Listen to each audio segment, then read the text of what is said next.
merci beaucoup à Paul Delaglivier d'être venu d'aussi loin surtout pour pouvoir faire cette tournée en France de conférences. Donc pour le présenter rapidement, c'est lui qui dirige la revue Dexilia Galliae, qui donc est la revue du Cercle d'Action Légitimiste, que je vous invite d'ailleurs à consulter avec la version internet ou même la version papier. Donc vous pouvez voir ici notamment quelques exemplaires. Et le thème de la conférence d'aujourd'hui, c'est donc pourquoi le royalisme en 2025. Donc vous êtes déjà initié, on va dire, globalement à ce qu'on défend, mais pour le dire dans les grandes lignes, il y a également des confusions, des incompréhensions, même un manque de formation parfois sur ce thème-là. Donc ici, l'objectif de cette conférence, c'est également de faire une introduction sur cette thématique et de l'importance de défendre le royalisme légitimiste donc dans la France de 2025. Et donc sans plus tarder, je vous en prie, je vous laisse la parole. Merci beaucoup pour la présentation et pour l'invitation. Comme ça a été dit, je m'appelle Paul Delaglivier, je viens du Japon. Je vis au Japon, je viens de Toulouse au départ. Donc, le thème qu'on m'a demandé de traiter aujourd'hui, c'est pourquoi le royalisme en 2025. Et je crois qu'il y avait un sous-titre, c'était « Est-ce la seule voie de salut ?» Je le dis tout de suite, la seule voie de salut, c'est Jésus-Christ pour aller au ciel. Mais effectivement, le roi très chrétien qui lui est soumis, c'est la meilleure façon de faire de la politique sur cette terre. Donc, bon, je suis en décalage horaire, je suis un peu fatigué, je vais faire les choses le plus simple possible. Et en partant du principe, bon, je pense que ceux qui sont ici connaissent un petit peu, mais en partant du principe que pas forcément, et de revenir à des choses basiques. Donc, d'abord, avant de parler, on va dire, des principes, je vais essayer de prendre quelques exemples. Pourquoi le royalisme, pourquoi le légitimisme, pourquoi une restauration est non seulement judicieuse aujourd'hui, mais en fait indispensable si on veut refaire de la politique de façon droite. Je prendrai 3 exemples divers qui peuvent peut-être parler à différentes personnes en fonction de leurs intérêts. C'est des phénomènes que l'on connaît aujourd'hui, qui traînent depuis longtemps, et j'en prendrai simplement 3. Par exemple, d'un point de vue économique, la désindustrialisation de la France. On sait très bien que depuis des années, cela avance et que, en particulier, notre cher président Macron a accéléré encore les choses en vendant à peu près tous les fleurons, ou en essayant de vendre tous les fleurons qui restaient en France à des puissances étrangères. Entendais encore ce matin un ami qui travaille comme, un ingénieur réseau et dont des clients sont les militaires. Il n'y a aucun souci, l'armée française est fournie chez Google pour faire sa cartographie, grosso modo. Donc, et on parle de l'armée, là, on ne parle pas de je ne sais pas quelle chose qui n'est pas du tout stratégique. Donc, on en est à un point où on n'a plus aucune souveraineté pratique et où même l'armée dépend, par exemple, au nom de la digitalisation et je ne sais quoi, de systèmes qui ne sont même pas indépendants, qui ne sont même pas externes. C'est un exemple. Un autre exemple, c'est la géopolitique. Donc, il y en aurait 50 exemples, mais si on prend 2 exemples, disons, pas tout récents, la guerre en Ukraine. La guerre en Ukraine, encore notre cher président Macron, a déshonoré la diplomatie française, qui fonctionnait encore sous certains présidents de la République, de la Ve République, parce qu'ils appliquaient des principes capétiens. Enfin, on disait la diplomatie capétienne. Je ne vais pas expliquer pourquoi ça a été fait ailleurs, mais disons que la France a trahi sa parole et surtout c'est aussi un court-termisme abominable et d'autres visées qui ont fait que cette guerre s'est passée, puisqu'elle aurait été évitable de nombreuses fois. Un autre exemple, c'est la non-protection des chrétiens au Moyen-Orient, avec en particulier au moment de la Syrie, en trahissant encore une vieille politique française depuis quand même Saint-Louis, de protéger les chrétiens au Moyen-Orient, tout en essayant d'être une sorte d'intermédiaire pour protéger les intérêts, enfin la justice entre les différents pays.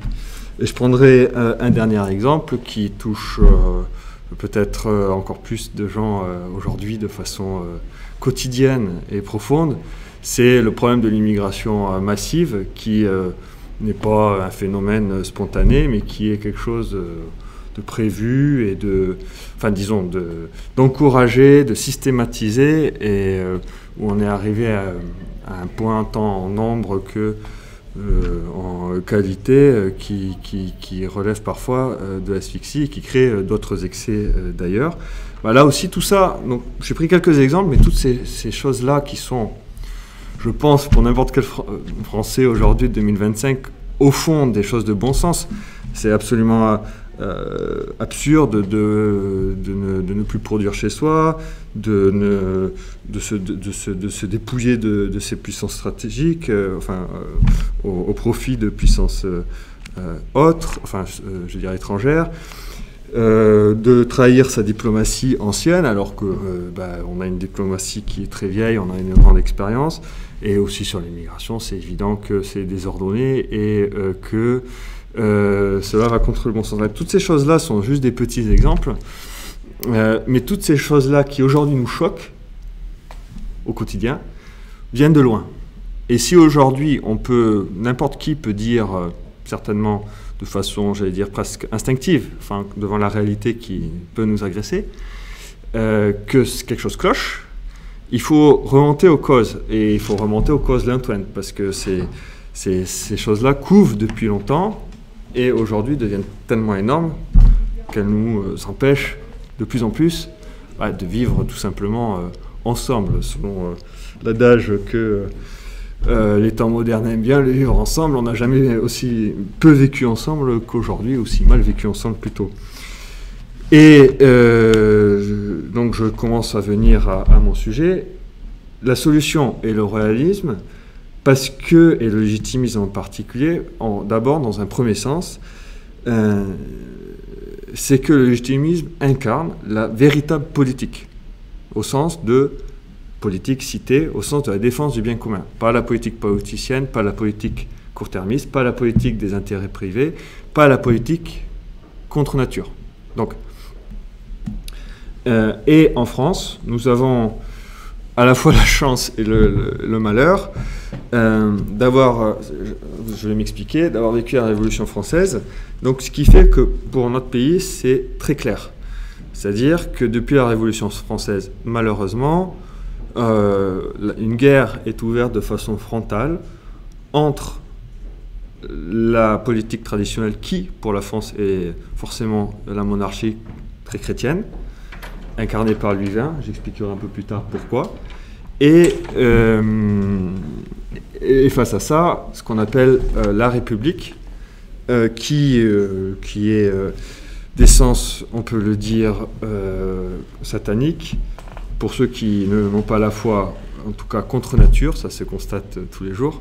Je n'ai pas pris l'exemple du mariage pour tous, mais c'est un autre exemple encore un peu plus ancien, mais enfin qui reste quand même récent dans nos mémoires. Et cette guerre est tellement forte qu'elle a permis, bizarrement, de conserver en France, du fait de notre histoire, du fait aussi de toute une longue histoire des contre-révolutionnaires, des royalistes, de conserver ces principes traditionnels et cette action traditionnelle, parce que les principes sans les actions n'ont pas de sens, mais les principes entraînent des actions. Et quand on voit les conséquences aujourd'hui, par exemple, de la République, il ne faut pas simplement voir les conséquences, mais il faut comprendre les actions qui président à ces conséquences, les causes qui président à ces conséquences et les principes qui président aux actions de nos politiciens qui vont dans le mauvais sens. Et ainsi, en France, parce qu'il y a beaucoup de pays qui n'ont pas... Nous avons une chance insigne, ça il faut bien se le rappeler, s'en souvenir souvent, c'est que nous avons la chance d'avoir notre histoire. Tous les pays ne sont pas issus d'une royauté très chrétienne, très ancienne, de la chrétienté avec des principes forts. Moi, je viens du Japon, et c'est certain que dans toutes les monarchies, il y a un aspect de loi naturelle qui fait que ça marche plus ou moins bien partout, mais en vivant au Japon et en étudiant l'histoire du Japon, je me suis rendu compte que tout pays n'a pas cette chance. que malheureusement, quand la politique n'est pas, même monarchique, même plus ou moins naturelle, n'est pas peaufinée par une longue histoire de la chrétienté, plein de choses qui nous semblent évidentes, qui peuvent encore nous scandaliser, en fait, ne sont pas du tout un problème dans des pays païens. La charité n'existe pas dans des pays païens, au sens chrétien du terme, je veux dire, donc au sens de sacrifice, au sens de pardonner à l'ennemi, ça veut pas dire, au sens de se battre pour une véritable paix et de se battre sans exterminer forcément celui qu'on a en face ou sans nier forcément l'existence de celui qu'on a en face. Toutes ces choses-là qui, dans notre histoire, sont normales. La justice aussi, hein, incarnée par Saint Louis, la façon de faire la guerre et la façon de faire la paix, tout un tas de choses comme ça qu'on perd de vue aujourd'hui mais nous restent de façon un peu culturelle, on va dire, dans les esprits des gens. Le mariage monogamique, pour prendre un autre exemple, la morale chrétienne de base, toutes ces choses-là qui nous semblent, alors peut-être pour certains plus normaux, mais qui restent ancrés ici et là dans la société, n'existe pas véritablement dans les pays païens. Et ça, c'est une grande différence. Et autrement dit, d'ailleurs, on peut constater qu'aujourd'hui, ce qui peut nous affoler dans ce qu'on voit dans la société, dans la violence qui devient de plus en plus prégnante, dans les phénomènes de clans, les phénomènes pratiquement tribaux, de vengeance, de vendetta, de don contre don, de loi du plus fort, etc., ce ne sont que des résurgences de vieilles choses qui ont toujours existé avant la chrétienté. Pour nous, c'est très éloigné, puisque ça remonte à avant Clovis, quelque part. Et même si, quand on regarde l'histoire, le temps que ça disparaisse en Europe de l'Ouest, après la christianisation, ça a mis quand même plusieurs siècles. Donc c'est des habitudes qui sont longues à effacer. Mais ça revient beaucoup plus vite que ce qui a été effacé. Bon. Alors, je reviens à la question, pourquoi le légitimisme au XXIe siècle? Alors évidemment, en quelques points, je vais juste prendre quelques points, disons, saillants, pour essayer de donner quelques indices qu'il faut creuser. Hein. Ce que je dis là n'est pas parole d'évangile, c'est-à-dire que j'essaie de retransmettre une longue tradition que l'on a. Il y a de nombreux ouvrages, de nombreuses choses de nombreux auteurs que j'invite, de nombreux auteurs auxquels j'invite tout le monde à se référer et à approfondir. Mais pour le dire, disons simplement, il y a deux piliers. C'est que on a d'un côté la doctrine catholique, mais je le dis parce que c'est important même pour ceux qui n'ont pas la foi, parce que c'est pas parce qu'on n'a pas la foi que de facto, et il suffit de regarder l'histoire pour le constater, on se rend compte qu'une foi catholique ancrée et qui a des conséquences dans les actions, vont avoir des conséquences dans les institutions, et en fait ont créé au cours de la longue histoire des institutions royales très saines et qui correspondent à la loi naturelle. Et quand je dis loi naturelle, certains ne sont peut-être pas familiers avec ça, ça ne veut pas dire les petits oiseaux ou Rousseau, c'est-à-dire qui correspondent à la nature humaine, qui correspondent fondamentalement, pour le dire de façon chrétienne, au plan de Dieu sur nous, et dans sa totalité. On reste blessé. Là, comme disait saint François de Sales, là où il y a des hommes, il y a de l'hommerie, donc rien de parfait sur cette terre. Il n'y a pas d'idéalisme dans le légitimisme, on part de la réalité telle qu'elle est, mais en même temps, on constate qu'on a des institutions qui sont en fait excessivement parfaites. Et depuis la Révolution, de façon systématique, perverse, plus ou moins, disons, pernicieuse ou pas selon les époques, toutes ces institutions royales et chrétiennes sont niées frontalement, battues en brèche, et aujourd'hui on en arrive à un point où on est arrivé tout en bas de l'échelle. On a commencé à couper la tête, d'un roi, on a voulu détruire l'autorité de Dieu, auquel le roi était soumis, en détruisant l'autorité du roi, et ensuite de tous les pères de famille, et aujourd'hui on arrive à l'écroulement complet, même de le fondement de la société, où on en est arrivé à nier la famille qui est exposée, et de facto on en est revenu à une sorte de j'allais dire polygamie, mais même pas, puisque c'est même plus désordonné que ça, à la limite, puisque le divorce, c'est une sorte de... Que ce soit le divorce, que ce soit le non-mariage, le pacte, tout ce que vous voulez, c'est la répudiation autorisée, c'est la polygamie de facto, et on le constate certainement tous, soit dans nos familles, soit autour de nos familles, de toutes ces histoires compliquées qui n'existaient pas il y a 40 ans. Hein. Il faut bien aussi se rendre compte que cette descente, cette chute, a été excessivement rapide. Alors, pour prendre quelques points, je vais essayer pour dire pourquoi c'est à ce point nécessaire, avant d'en arriver au légitimisme pur, strict, c'est de soulever 3 thèmes autour du légitimisme, dans le sens, pour essayer d'éclairer pourquoi c'est aussi nécessaire aujourd'hui. Donc pourquoi c'est ça la vraie politique, dans le sens la politique qui correspond à notre nature.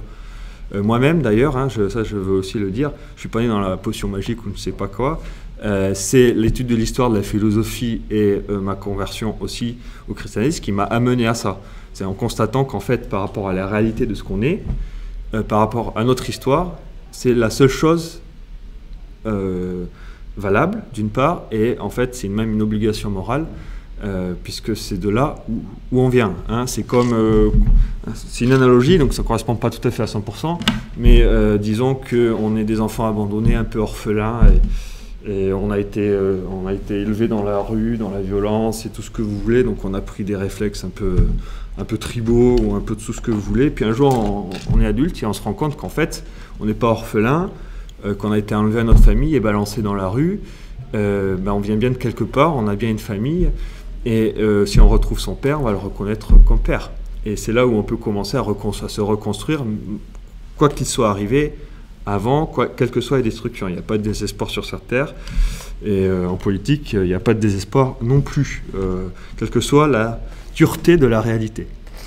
En plus, les gens qui sont ici, je pense, sont tous... je ne sais pas quelles sont vos histoires personnelles, mais soit on a eu beaucoup de chance parce qu'on est né dans des bonnes familles qui nous ont bien élevés, soit on a eu beaucoup de chance parce qu'on a eu des conversions, ou on est en cours de conversion, et on a pu sortir. Moi, je connais beaucoup de convertis, par exemple, tant politiques que religieux, qui viennent de très loin. Et on voit des miracles de facto qui se passent, donc il n'y a vraiment pas de désespoir. Alors, d'abord, ce qu'il faut insister, c'est que le royalisme, c'est pas un idéalisme, hein, c'est pas le romantisme à la Raspail, c'est pas pour se la jouer, c'est pas le désir, c'est pas la nostalgie non plus, c'est de partir de la réalité avec des bons principes et avec ce qui nous reste. Et il nous reste un roi, Louis XX, dont je parlerai tout à l'heure, et des principes. Donc les premiers principes, c'est-à-dire que d'abord, par rapport à notre nature humaine, on est créé dans une société, enfin la société politique, la société politique, naturellement, est d'abord organisée d'un point de vue autour de la famille. C'est un fait. Hein. Rousseau dit n'importe quoi. Et il le savait très bien, certainement. Et tous les gens de son époque le savaient aussi. Pourquoi ça a marché, ça, c'est un autre souci. Ça montre certainement un délitement de l'esprit à l'époque qui aimait bien provoquer pour provoquer, mais ça a des conséquences terribles. Pourquoi je dis ça, c'est que, et ça c'est un fait massif, on est tous nés d'un père et d'une mère, point. Le père et la mère ont pu être tués, on a pu être enlevés, on a pu être tout ce que vous voulez, hein, mais ça ne change pas le fait qu'on est forcément tous issus d'une famille. On a des parents qui ont eu des parents qui ont eu des parents. Hein, je ne parle même pas là pour l'instant des institutions de droite, je parle juste d'un fait naturel. Hein. Vous pouvez avoir des familles recomposées, tricomposées, surcomposées, tout ce que vous voulez. Chacun a un père, une mère, et il y a une lignée. Ce qui fera que, par exemple, il y a des familles vieilles, c'est pas qu'elles sont vieilles, c'est qu'elles ont conservé la mémoire des successions et de ce lien des générations et des devoirs qui incombent. Quand on a la foi, c'est clair, on sait tous qu'on descend d'Adam et Ève, hein, et juste de ce fait, on sait qu'on est tous, qu'effectivement une famille humaine existe, ce qui ne veut pas dire, et qu'on est tous des hommes, hein, parce que par exemple les Lumières disaient, qu'il n'y avait pas forcément que Adam et Ève, qu'il y avait certains pans de l'humanité qui n'étaient pas issus des hommes, mais par exemple des singes, et ça leur permettait de se justifier un racisme. Le racisme vient des Lumières. Quand on est chrétien, non, on sait qu'on est tous issus d'Adam et Ève, donc qu'on est tous des hommes, donc qu'on a tous le péché originel aussi, et qu'on est tous appelés à être, qu'on a tous été rachetés par Jésus-Christ, et qu'on est tous appelés à aller au ciel, et qu'on fonctionne tous pareil de façon politique. Donc il y a des choses universelles en politique. Donc ça commence par la famille. On est créé en famille, et la famille est monarchique, de facto. Quand on a la révélation, c'est hyper clair, mais il suffit, si on n'y croit pas, enfin si on n'a pas la foi, il suffit de regarder de façon naturelle les résultats de l'anthropologie et de l'histoire, et on se rend compte que toutes les civilisations qui sont appelées civilisations sont par exemple tout le temps patriarcales. Et qu'au contraire, par exemple Michel Rouche va étudier ça, et d'autres aussi, quand les sociétés sont dites matriarcales, elles sont souvent très violentes et très barbares. Et en pratique, c'est toujours quand même un homme qui dirige, mais sans assumer l'autorité. Donc souvent, pour savoir si on est dans une société, par exemple, patriarcale ou matriarcale, il faut regarder qui a le pouvoir. Dans une société patriarcale, ça va être le roi, ou le pater familias, ou le père, qui clairement est le chef. Dans une société matriarcale, en fait, ça sera l'oncle, ça sera caché. En général, dans ces genres de sociétés, les reines ou les impératrices ou ce que vous voulez sont aussi des prêtresses qui ont le pouvoir religieux et qui vont dans les... C'est très documenté ça, vous voyez, qui vont en fait qui vont décupler la violence des sociétés en poussant... enfin, il y a plein d'exemples comme ça dans l'Antiquité occidentale, mais en fait aussi orientale, un peu partout, des sociétés qui deviennent très violentes. Et quand il y a le patriarcat qui se met en place, elles vont devenir beaucoup moins violentes. Est-ce que c'est bien? Non, c'est juste un moindre mal, parce que quand c'est pas chrétien, les sociétés patriarcales, c'est très très très dur. Le pater familias, il peut tuer n'importe qui dans sa famille du jour au lendemain. C'est ça la réalité d'une société sans le christianisme. Mais par rapport à une société matriarcale, ça reste, oui, disons, moins désordonné. Mais tant qu'on n'a pas la restauration dans le Christ, la péchure du péché originel fait toujours mal. Mais de facto, on se rend compte qu'il y a un ordre. Et ça, là, je reviens sur des choses toutes simples. Quand on reprend la famille, un enfant qui naît, si on le met dehors là, ça c'est pas moi qui le dis, ça se constate d'une part, et il y a de nombreux auteurs qui l'ont juste rappelé, mais quand de façon brutale, la démocratie à la Rousseau, la liberté... je veux dire à la naissance ou l'égalité à la naissance, oui, vous abandonnez un enfant là sur le parvis, enfin plutôt dans la campagne où il n'y a personne, il meurt en un jour, c'est fini, il n'y a plus d'enfant. L'enfant, il a besoin des parents. Et clairement, les parents, ils prennent soin de l'enfant, et même des mauvais parents d'ailleurs, même des mauvais parents qui seraient, je sais pas quoi, vont permettre à l'enfant de survivre. Donc déjà, vont lui permettre de vivre.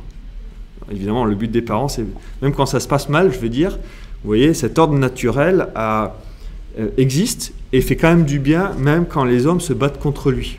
D'une façon ou d'une autre, l'ordre naturel, on ne peut pas aller contre notre nature complètement, même quand on la nie, parce que nous, on n'est pas des animaux, donc on a une volonté, une intelligence, donc on peut mal l'utiliser, donc on peut faire semblant de ne pas avoir la réalité, de la nier, ou de se mettre en tête des choses qui sont fausses, c'est les idéalismes, etc., et faire beaucoup de mal à cette réalité. Mais même dans ce cas-là, en fait, elle reprend ses droits, cette réalité, d'une façon ou d'une autre. Si on regarde, par exemple, nos démocraties aujourd'hui, où la plupart des pays, soi-disant, c'est liberté, égalité, fraternité, mais c'est pas moi qui vais vous apprendre qu'en fait, il y a des gens qui dirigent ça, qui manipulent, mais sauf qu'on ne sait pas qui c'est, sauf que c'est pas affiché, sauf qu'ils ne prennent pas leurs responsabilités, et sauf qu'ils ne travaillent pas pour le bien commun, mais pour leur bien. Mais en attendant, il y a un petit nombre de chefs. Ça ne change pas, il y a quand même des chefs. Mais là, ils sont cachés. Dans une monarchie, on sait qui est le chef. Vous voyez, c'est des choses qui sont simples, mais à la fois pas si faciles à voir forcément. Mais quand on commence à voir les choses de cette façon, on se rend compte que nous, on ne change pas. Et qu'est-ce qui change? C'est le fait d'admettre cet ordre ou pas. Quand on ne l'admet pas, ça crée beaucoup de difficultés. Quand on l'admet, ça commence à permettre de travailler pour améliorer les choses. Parce que c'est déjà suffisamment compliqué, tout simplement parce qu'on est une nature blessée, qu'on est des hommes, qu'on a tendance à tout ramener à nous, à se disputer, à créer des problèmes, à vouloir être Dieu à la place de Dieu, à se prendre pour... même quand... Il suffit de faire un peu d'histoire pour se rendre compte, même quand les institutions sont bonnes, il y a quand même des problèmes. Alors si en plus on a des institutions qui, au lieu de nous aider à nous redresser, nous poussent du mauvais côté, qui dit à un enfant, si moi je suis père de famille, certains le sont peut-être, certains le deviendront peut-être, certains ont peut-être l'expérience d'avoir des frères et sœurs, si vous commencez à dire à un enfant de 10 ans qu'il a raison, je vous assure que ça va très mal se passer, hein. Allez décider du repas du soir avec votre enfant de 10 ans en lui disant si vous allez au supermarché, choisis notre repas. Vous allez le faire une fois, hein, pas 2 fois. Hein. Parce que là, soit vous n'allez pas manger, ou soit vous allez manger n'importe quoi, et c'est pas lui qui va le préparer de toute façon. Ouais, ce que je dis là, c'est des choses évidentes, c'est une analogie évidemment. Dans la politique, on est entre adultes, mais il y a quelque chose d'analogique quand même. C'est-à-dire qu'on n'est pas parfait à la naissance, qu'on a besoin de travailler, qu'on a besoin d'être éduqué, et on n'a jamais fini de s'éduquer, de s'auto-éduquer, de se battre contre tous ces mauvais penchants. Hein. C'est la vie du chrétien, mais la politique était là aussi, toujours, pour faire ça. Donc je prendrai simplement 3 sous-points sur cette loi naturelle. C'est que d'abord... Donc j'ai essayé de donner des petites pistes pour se rendre compte qu'il y a un ordre dans la société politique. On le sait dans la nature, hein, toutes les sciences naturelles constatent cet ordre constant. Hein. Il suffit d'avoir fait un peu de physique, un peu de mathématiques, un peu de biologie ou n'importe quelle science que vous aimez pour se rendre compte qu'il y a un ordre dans la nature. Alors ceux qui ne sont pas croyants, ils vont dire c'est le hasard ou je ne sais quoi, peu importe. On a un ordre. On arrive à prévoir des choses avec, par exemple, dans les lois naturelles, avec des formules qui prévoient pas tout, mais qui prévoient plein de choses. Et c'est pas nous qui avons créé cet ordre, on ne fait que le constater. Mais dans la société politique aussi, il y a un ordre. Alors, c'est plus compliqué que pour les choses naturelles, puisqu'on a une volonté et une intelligence, donc on a une liberté. Donc cette liberté nous permet de faire le mal. Dans la nature, stricto sensu, il n'y a pas de mal moral. Il y a des déficiences. Mais il y a pas, on ne peut pas décider d'utiliser quelque chose. Un oiseau ne décidera jamais d'utiliser à mauvais escient un brin d'herbe pour aller tuer un autre oisillon, enfin, sauf s'il est programmé pour faire ça. Nous, on peut décider d'utiliser un couteau pour, au lieu de couper quelque chose pour notre utilité, on peut le planter dans son voisin. Voilà. On détourne quelque chose de son but. Ben, la société, toute la politique, la pseudo-politique, l'anti-politique, comme disait Marcel de Corté, la dissociété, donc l'anti-société, ce qui va contre toute la nature humaine, depuis la Révolution française, a vaincu, enfin, je veux dire, a triomphé et impose ses principes, et c'est de ça qu'on souffre. Toute cette politique-là, c'est un détournement de tous les moyens pour aller contre notre fin. Et notre première fin sur cette terre, c'est une fin politique, c'est-à-dire que la société politique est là, et on le voit dans la famille au premier abord, pour parfaire, pour nous parfaire. Pour nous parfaire, et par cette perfection donc de la vie vertueuse. Les Grecs disaient ça, hein, ça c'est pas chrétien de dire ça. Et les Chinois aussi disaient ça. C'était évident pour eux, c'était que la société est là pour parfaire les gens. Et quand on arrive à la vertu, c'est ça qui s'appelle le bonheur sur cette terre. Alors après, on se rend compte qu'il n'y a jamais de bonheur parfait sur cette terre, donc ça ne suffit pas. Mais si on n'a pas la vie vertueuse déjà de façon naturelle, s'il n'y a pas de fidélité, s'il n'y a pas de fidélité dans ses promesses, il n'y a plus de contrat, donc on ne peut plus vivre en société, s'il n'y a pas d'accomplissement de ses devoirs, s'il n'y a pas de passion, de patience, je veux dire, et de soumission de ses passions à sa raison, etc., etc., etc., ben ça s'appelle un gros bazar. Et ça s'appelle la loi du plus fort, et etc., etc., etc. Et ça, c'est quelque chose d'universel et qui a été constaté par de nombreuses personnes. Donc la première chose, pourquoi le légitimisme est nécessaire aujourd'hui, c'est parce que c'est d'abord une contre-révolution. Et comme le disait Joseph de Maistre, la contre-révolution n'est pas une révolution contraire, mais le contraire de la révolution.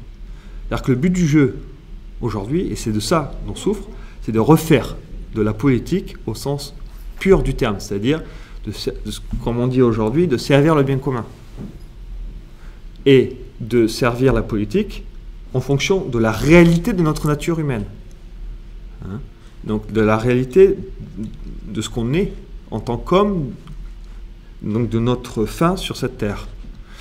Et bizarrement, ce qu'il faut pas, parce que souvent parfois quand on dit ça, il y a certains qui disent mais voilà, ben, ça marche pas, ou par exemple je sais pas moi pour le mariage LGBT, enfin c'est pas du mariage quoi, mais tiens il y a ça, donc il faut admettre la chose et faire des institutions pour s'adapter à des réalités qui sont en fait contre nature.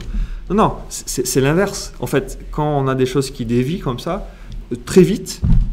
Si on commence à regarder en détail, on se rend compte que ça a des conséquences abominables. Ce qui prouve que c'est désordonné d'ailleurs. Et ce qui montre que ça ne suit pas ce qu'il nous faudrait. Et ce problème vient fondamentalement, et c'est là, donc... oui, donc, je vais aussi prendre deux choses. J'ai parlé de la famille. J'ai parlé de l'ordre dans la politique et l'ordre dans d'autres... sous d'autres cieux, ou même chez nous, on appelait ça en chrétienté la paix. Et la paix, ça voulait dire quoi? C'est pas juste pas se taper dessus. Ça, c'est le minimum de la paix, ça s'appelle la terreur. Hein? Les sociétés, toute démocratie moderne qui s'assume, au bout d'un moment, devient un totalitarisme. Hein? C'est obligé, parce que quand c'est trop le bordel, naturellement, on revient à l'ordre, et sauf que quand c'est pas chrétien, l'ordre est dur. Ça s'appelle totalitarisme. En gros, les gens préfèrent vivre sous j'allais dire, sur une certaine forme de terreur, plutôt que tout le monde s'entretue. Et les sociétés païennes, plus ou moins dures, ça va être des choses très formalistes. Il y a des règles qui peuvent être complètement stupides par ailleurs, qui peuvent être complètement injustes, mais mieux vaut une règle injuste que pas de règle du tout. C'est un peu ça que les pays païens vont faire. Nous, on a une expérience chrétienne, donc dès qu'on a des choses injustes, on est scandalisé, et c'est normal, et c'est bien. Mais en fait, au niveau de l'histoire de l'humanité, c'est pas si normal. Donc, la paix dans notre histoire, c'était la tranquillité de l'ordre. Pas simplement l'ordre, la tranquillité de l'ordre. Ce qui voulait dire un ordre qui est doux en fait. Et s'il était doux, c'était grâce aussi à la charité, grâce à la justice du roi, qui permettait cette tranquillité de l'ordre, cet ordre qui était admis et qui n'avait pas besoin de passer par la terreur, qui faisait justice. Hein. Quand il faut faire justice, il faut faire justice. Et parfois, la justice demande la violence. La peine de mort a toujours existé, par exemple. Mais quand on regarde la façon dont elle s'applique, on se rend compte que ça peut être très différent si c'est chrétien ou pas chrétien. Mais cela ne veut pas dire la terreur va en fait, on arrive à un tel point de désordre que la seule façon de ramener l'ordre dans ce genre de contexte, c'est l'imposition de règles terribles. Je vous donnerai un exemple. Au Japon, avant 1868, la règle de base de la justice est que si deux personnes se disputent, on punit les deux à mort. On ne regarde pas ce qui s'est passé. Là, je vous assure que moi, si je fais ça à la maison entre mes enfants, il n'y a plus personne qui bouge. Hein. Est-ce que c'est juste? Non. Est-ce qu'il y a un ordre? Oui. Est-ce que c'est la tranquillité de l'ordre? Non, moi j'appelle ça la terreur de l'ordre. Nous, on vient d'un pays chrétien, et on a une chrétienté, on a un roi très chrétien. Donc chez nous, l'ordre, c'est pas simplement la non-bagarre, c'est la tranquillité de l'ordre. Deuxième point, la subsidiarité. Je prendrai ce point-là parce que la subsidiarité, c'est quelque chose aussi de naturel, normalement. La subsidiarité, telle qu'on l'appelle aujourd'hui, est tout simplement cette idée que chacun a sa souveraineté dans son domaine. Donc le roi est souverain dans le pays, le père est souverain dans sa famille, et en fait, ces souverainetés se chevauchent et se limitent naturellement les unes les autres sans institution spécifique. Le docteur, ou le professeur plutôt, va être souverain quelque part dans son domaine de connaissances avec ses élèves. L'artisan dans son domaine aussi. Donc il y avait les corporations. Donc, l'Église avait sa souveraineté spirituelle. Et tout ça était soumis à un ordre complet, soumis au roi, qui lui-même était soumis à Dieu pour ce qui était du temporel, avec toujours cette chose unique, incroyable, de division de la religion et du politique, hein, avec l'Église à côté qui permettait de créer un équilibre toujours incroyable, hein, puisque ça c'est un autre aspect aussi, parce que ça on ne se rend pas compte, mais c'est ce qui se passe à l'heure actuelle. Dans tout pays qui n'est pas issu de la chrétienté, il y a une fusion systématique du politique et du religieux. Hein, que ça soit le religieux qui soit complètement soumis au politique ou le politique qui soit complètement soumis au religieux, peu importe, il y a une fusion totale. Et qu'est-ce que c'est finalement la Révolution française? C'est le retour de cette fusion-là. Hein. La République se prend pour l'Église, une église franc-maçonne. Le mariage civil, c'est quoi? C'est une pseudo-imitation, etc. Et tout ce qui devient, normalement, ce qui est censé être du bon sens pour régler des choses, devient religieux. Une loi, au lieu d'être juste une loi pour permettre de créer justement cet ordre, et les hommes, on a ce pouvoir qui a été donné de pouvoir choisir certaines règles qui sont secondaires ou indifférentes par exemple d'un point de vue moral. Il faut bien décider une règle, hein, on roule à droite ou on roule à gauche. S'il n'y a pas de règle, tout le monde se tamponne. Mais en même temps, moralement, on s'en fiche de rouler à droite ou à gauche. C'est purement un choix, mais il faut bien l'arbitrer. Hein. C'est ça l'arbitraire. Il faut bien arbitrer au bout d'un moment comment on va faire, parce que sinon on ne peut pas vivre ensemble. Au lieu d'avoir juste ces arbitres, on en vient à un moment où la loi devient religieuse et n'est plus soumise ni à une morale naturelle, ni à une morale chrétienne, ni à une autorité supérieure, ni à notre nature, mais va suffire à elle-même. Ça s'appelle le positivisme juridique. Le positivisme juridique, c'est ça, c'est-à-dire que l'absolu, c'est les lois qui sont décrétées par les hommes. Et cela vient de quoi? C'est que les hommes se sont décrétés Dieu. Et ça, c'est juste un retour à la pré-chrétienté, hein, parce qu'à la pré-chrétienté, qu'est-ce que c'est?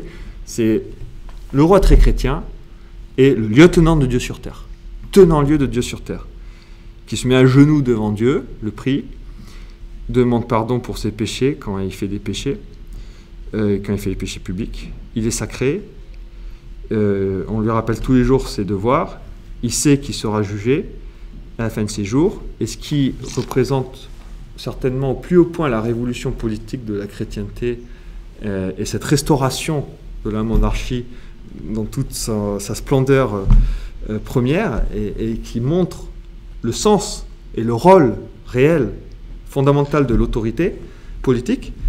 C'est le lavement, c'est illustré à mon sens par le lavement des pieds de notre Seigneur Jésus-Christ dans les évangiles. Pour ceux qui ont suivi la Semaine Sainte, qui était la semaine dernière quand on a tourné quand on a fait cette conférence, qui est rappelé. Là, on a quelque chose de phénoménal quand on réfléchit.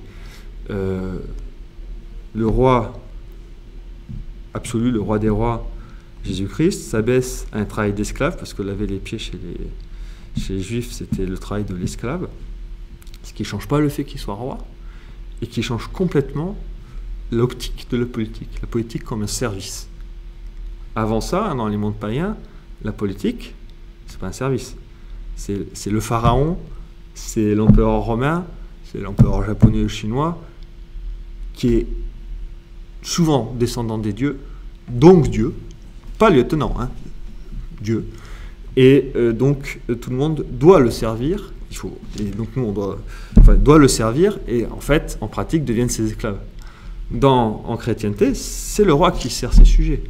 Les sujets doivent servir et doivent obéir au roi, mais soumis à la morale chrétienne, à la morale naturelle, qui en fait, normalement, dans notre histoire a toujours été fusionnée. Mais pourquoi il y a certains moments qui ont un peu moins, disons, qui ont été un peu moins décadents après la Révolution?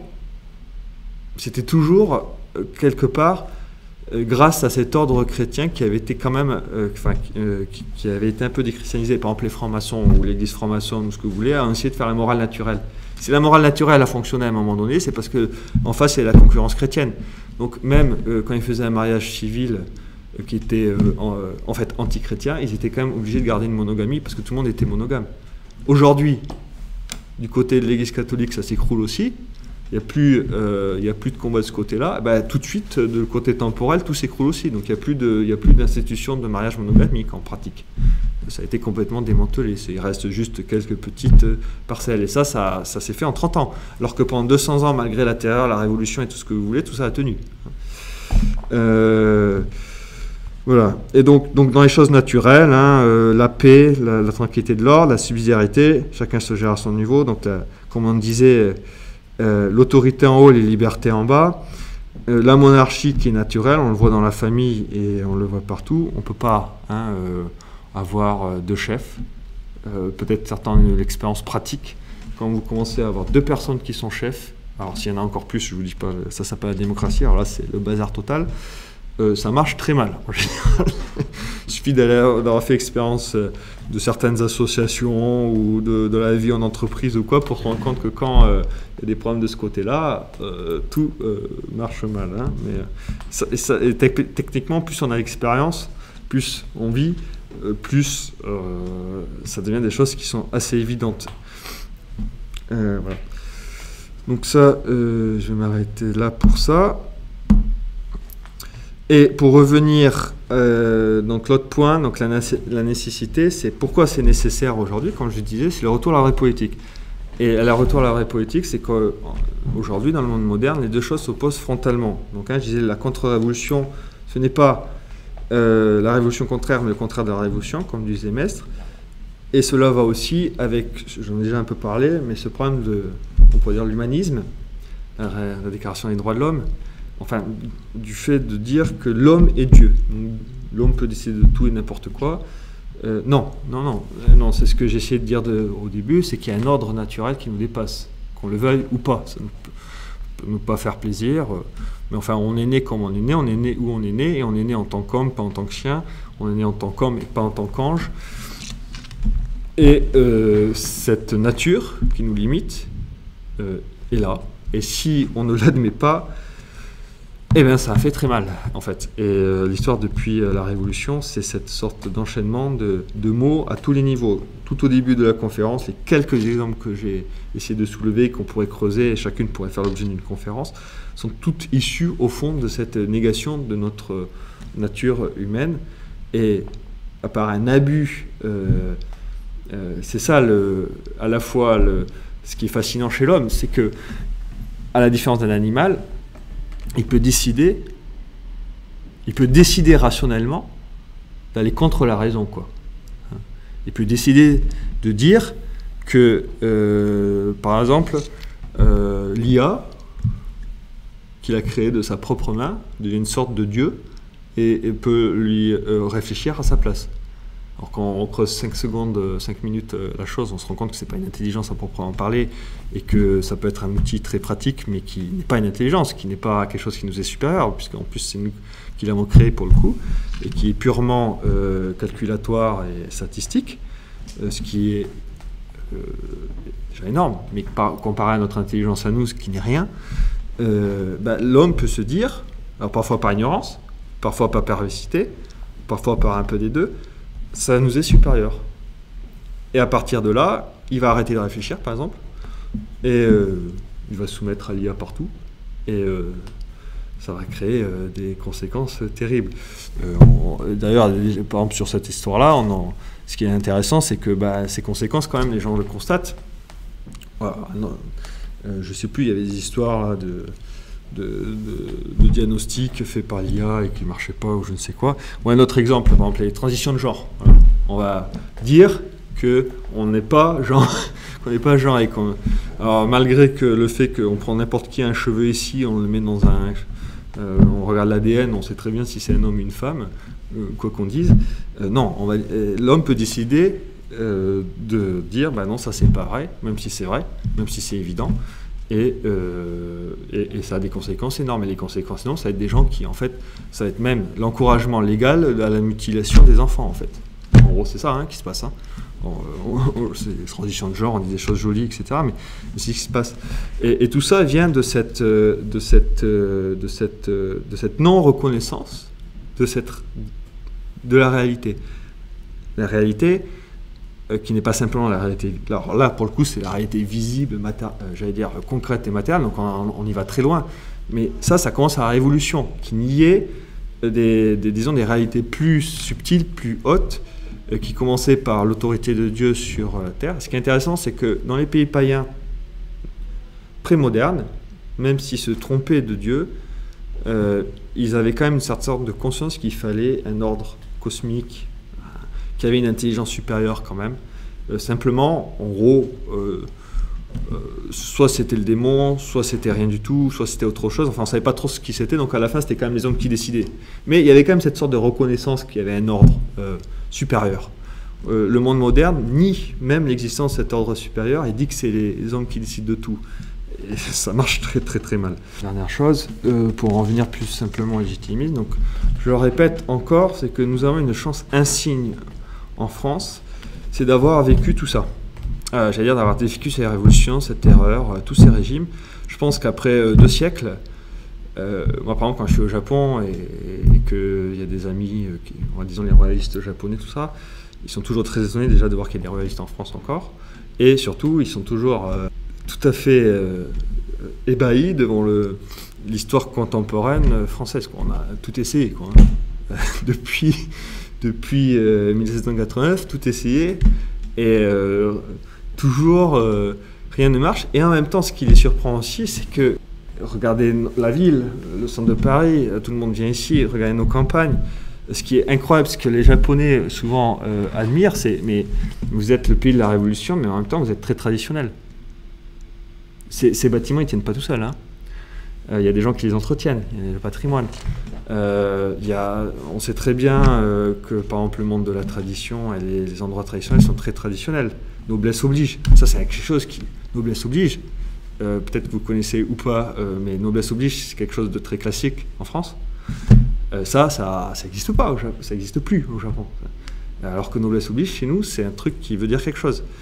Dans l'éducation, même le plus grand révolutionnaire, même les gauchos qui nous sont au pouvoir, même les francs-maçons, ce que vous voulez, bon, pour les autres, on va promouvoir l'enfant roi, tout ça, mais pour eux, c'est quand même la discipline, les horaires, le matin, le soir.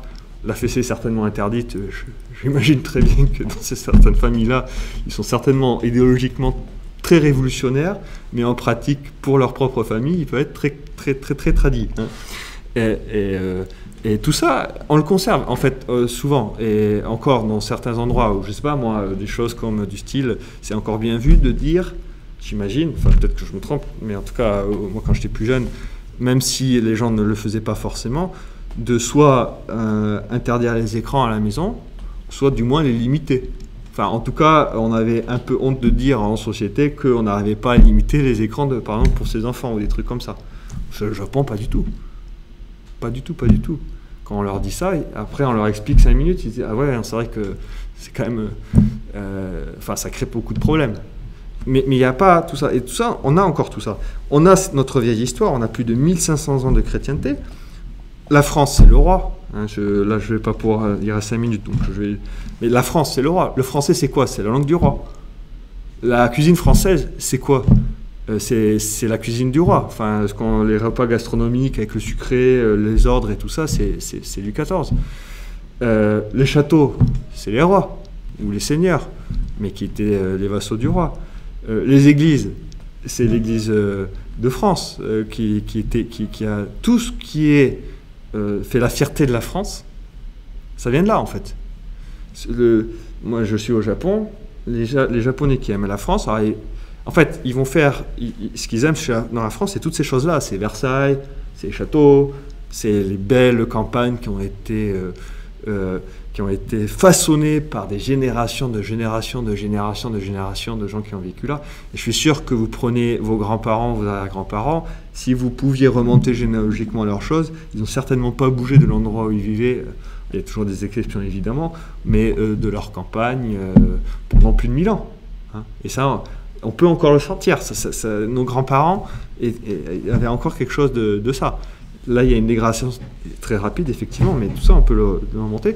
Donc, il y a toutes ces choses. Alors, qu'est-ce que va faire le Japonais? En revanche, il va se tromper sur un point. Il va croire... Alors, il va faire une sorte de saut. Comme on lui a appris toute sa vie que la révolution, c'est super, que liberté, égalité, fraternité, c'est génial, et que les droits de l'homme, ça a libéré l'humanité. Il va dire que c'est ça la France. Et bon... en France, on est très abstrait quand même, et ça c'est quelque chose de très français en fait. Quand on est à l'étranger, on se rend compte. Donc il y a beaucoup d'endroits où on ne fait pas forcément les liens logiques, mais ils vont pas faire le lien logique entre le fait qu'il y a quand même une contradiction totale entre ces principes révolutionnaires et cette réalité qu'ils aiment, et qui est persécutée, détruite, attaquée de façon constante et tout le temps depuis longtemps. Et ce qui s'est passé à Notre-Dame, d'ailleurs, c'est très intéressant sur cet aspect. Regardez quand même tous les projets terribles qui ont été imaginés pour détruire Notre-Dame, que ce soit d'ailleurs malheureusement parmi les clercs ou l'État, et qui s'est pas fait. Qui s'est pas fait parce que toutes les gens de la planète qui ont fait des dons n'ont pas fait des dons pour que Notre-Dame se retrouve une sorte de maison de passe internationale ou quelque chose de bizarre. Ils voulaient Notre-Dame comme elle a toujours été. Et d'autre part, parce que ni l'État ni les gens de l'Église ne peuvent gérer les bâtiments, et c'est des gens qui aiment beaucoup le patrimoine, l'histoire, qui sont en général très français et très catholiques par ailleurs, ou qui gèrent le patrimoine. Donc il y a des miracles qui se passent, mais voilà. Donc on a cette très chose là. Donc je vais conclure parce qu'on arrive sur la fin. Et tout ça, ce qui fait qu'on est français, c'est nos rois. Notre foi est essentielle. On ne serait pas français si on n'était pas catholique. Mais on peut être catholique sans être français. Qu'est-ce qui fait la différence entre un français et pas un français? C'est les rois de France. Qu'est-ce qui fait le lien ou le commun entre un breton, un gascon, un corse, un flamand, et puis à l'époque les royaumes chrétiens des francs de Jérusalem ou ce que vous voulez, c'était la fidélité au roi. C'était la reconnaissance de la justice du roi. Et quand on commence à étudier l'histoire, et quand on peut encore constater aujourd'hui les différences, par exemple, ne serait-ce que régionales, ne serait-ce que dans la gastronomie, ne serait-ce que dans les langues régionales, etc., malgré la destruction massive, acharnée depuis 2 siècles pour effacer ces différences, elles sont encore, si elles sont aussi fortes aujourd'hui, c'est qu'elles sont ancrées dans les territoires depuis des millénaires, enfin depuis plus de 1000 ans. Et que c'est bien le roi qui les a protégés aussi, que si le roi était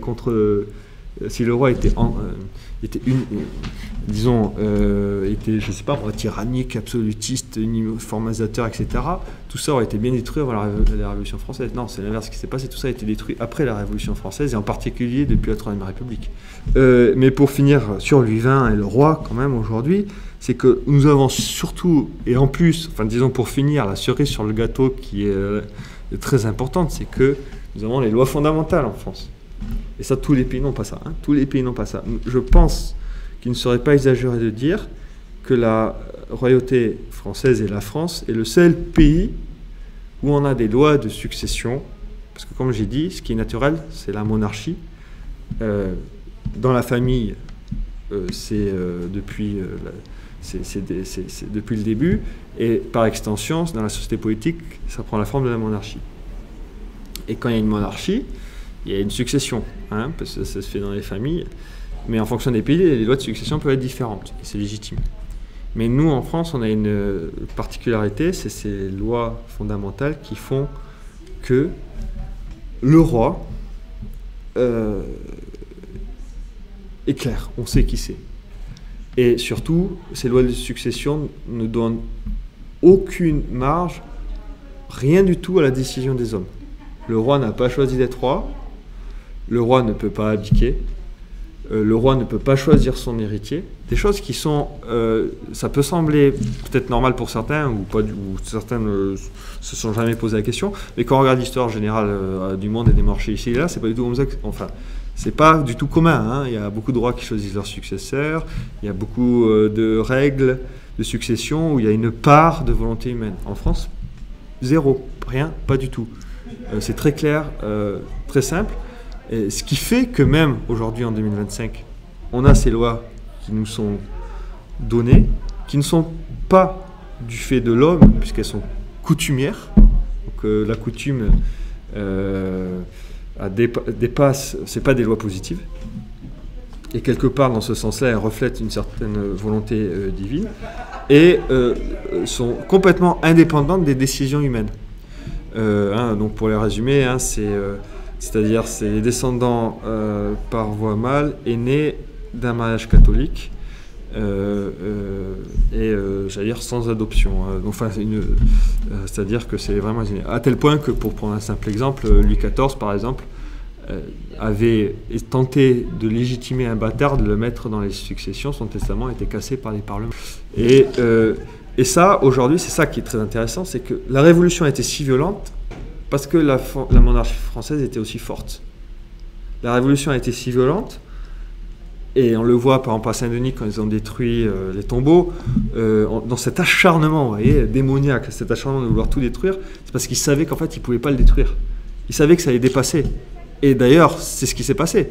C'est que c'est comme dans un autre sens pour la noblesse oblige. C'est pas parce que la Révolution s'est passée que les nobles ont disparu. C'est pas parce que la Révolution s'est passée que le roi a disparu. C'est pas parce que la Révolution s'est passée que les régions ont disparu, que les familles ont disparu. Tout ça a continué. Et cette réalité-là, aujourd'hui, il y a beaucoup de choses qui ont été détruites. Il y a beaucoup de familles qui ont été désorganisées. Il y a beaucoup de familles qui ont été éteintes. Mais la famille de nos rois est là, elle est catholique. Et l'héritier, c'est Louis XX. Et je sens qu'il y a les suivants qui essaient de rentrer. Donc, je pense qu'on va s'arrêter là. Et puis, on va continuer de discuter autour d'impôts, comme tout royaliste doit aussi savoir le faire. Voilà, merci de votre écoute.